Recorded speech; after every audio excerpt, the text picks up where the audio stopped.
After replaying Armored Core 4 several times and learning my way around the various numbers and stats of other stats for various weapons, parts, internal parts, stabilizers, and tuning, I thought I was ready for what came next. I thought it would just be more of the same. I thought it would just be another walk in the park. I was wrong. You remember the little red button? Yeah. Push the little red button. And you may want to put on a seatbelt.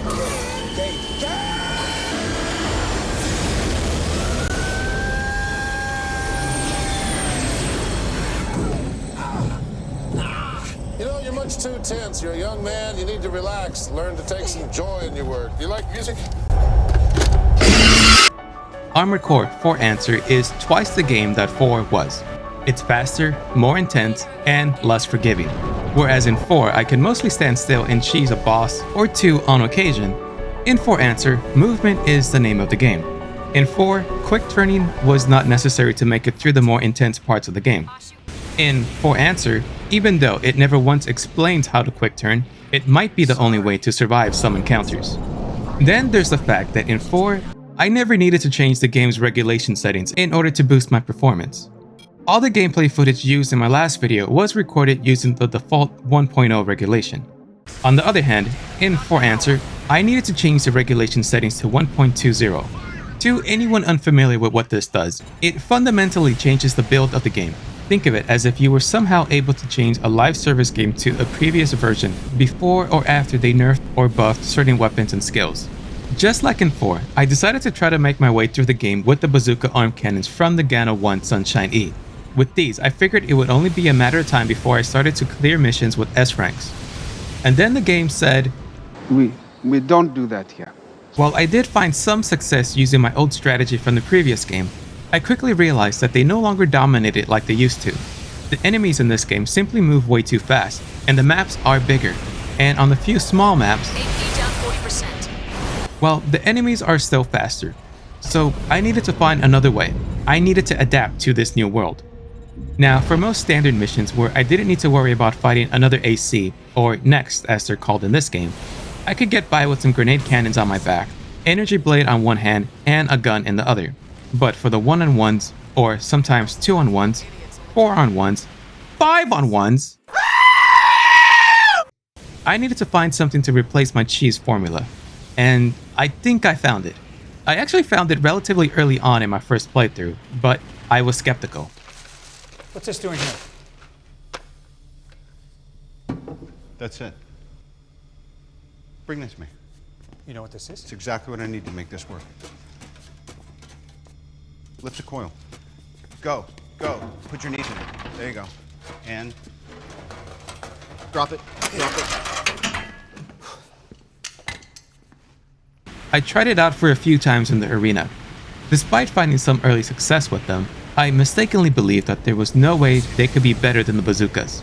That was until I ran into the White Glint, i.e. the game's poster boy, or poster girl, since the pilot is a girl. It was my encounter with the White Glint that made me realize that the bazookas weren't going to cut it anymore. I did manage to beat White Glint after 2 or 3 times, but in a way, my back and shoulder missiles did most of the heavy lifting in between shots. It was almost as if it was telling me that this was clearly not the same game as 4.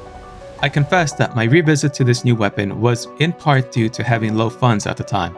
I didn't want to spend money and a considerable amount of time reading all the different numbers that came with each weapon and part. And so my goal at first was to save money in order to buy new weapons and parts. And then that's when it happened. Finish her! Impressive. Finish him! Brutality. Get over here! Fatality. Well done. These machine guns wiped out everyone in the arena. All the Collard pilots and Orca pilots in the second playthrough. My skepticism for these arms quickly faded as I decided to give them a shot outside of the arena. And I'm happy I did. Louis, I think this is the beginning of a beautiful friendship. At first, I primarily used it with missile launchers on the back and complementary missiles on the shoulders. It was more than enough to get me to the boss of the first ending. You may say that that's when the light arms took on its true final form. Why fire 2 machine guns at once when you can fire 3 machine guns at once?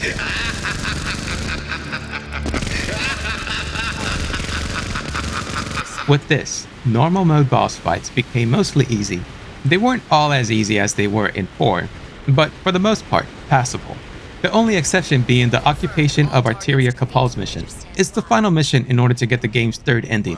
It's technically a 4-on-2, but it mostly feels like 4-on-1 since there's a good chance your partner's gonna die. And on hard mode, it's 5-on-1. It's still possible to cheese the mission, somewhat, by trying to lure them on the other side of the wall one by one. But it's still gonna take some effort and quite possibly a few attempts. If that doesn't work, there is one more cheese option that, even among other cheese strategies, is just unfair and broken by keeping all the enemies on the inside of the walls and shooting through the wall's hitbox. Ironically, a big reason for my hesitation in using these machine guns was also due to income. The more ammo spent in a mission, the smaller the payout, because bullets are not cheap. And that ended up being true for whenever I used them on a mission. Half the time, I didn't even want to look at the end mission payout numbers, kind of like when I had to pay the bills in real life. However, after completing the game's second ending, I was rewarded with a pleasant surprise. After completing the game a second time, everything in the shop was automatically made free and added to my inventory. There was no longer any need to worry about money. I mostly saw this as a positive, as it made it easier to experiment with different builds. True, it did make any money made or lost in a mission meaningless. But when it came time for the third ending on hard mode, experimenting with different builds is practically mandatory. Also, this only happens after completing the game twice, so it does feel more earned rather than it being given. While I greatly enjoyed my time with 4, this sequel does everything better, from the maps, environments, enemies, to the variety in weapons and parts. It's also the most fun I've had playing an Armored Core game. Actually, probably the most fun I've had playing a mech game so far. Let's also not forget that it has 3 different possible endings. Not necessarily the most number of possible endings in an Armored Core game, but it's still something. Not only could this possibly be the fastest mech game of all time, it could quite possibly be considered as one of the best mech games of all time. A quick side note before I forget, some commented in my last video as to why would I want to buy an old game, and this is why. The game played okay on emulator, but there was no way to get rid of this confetti color scheme. Sometimes I would get lucky and just have an all black color scheme, but 99% of the time I got the confetti color scheme, so I hope that clears things up. Also, I prefer physical media whenever possible. And before someone wants to be all like, well, if you just change these certain settings on an emulator, you can fix it, I'll just say, well, you weren't there to help out when I was recording gameplay. Now, were you? There was also the issue of certain frame rate drops while I had the recording software on. It worked okay for the most part, but in certain sections when I was moving really fast, it was clearly noticeable. So again, I hope this clears everything up. Anyways, that's it for this video. If you missed my video on Armored Core 4, you can click on the video on the left. If you'd like to know about another fast-paced mech game, you can click on the video on the right. Oh, and also, I'm changing the channel name from Mobile Suit K9 to Mecha K9. Okay, bye now.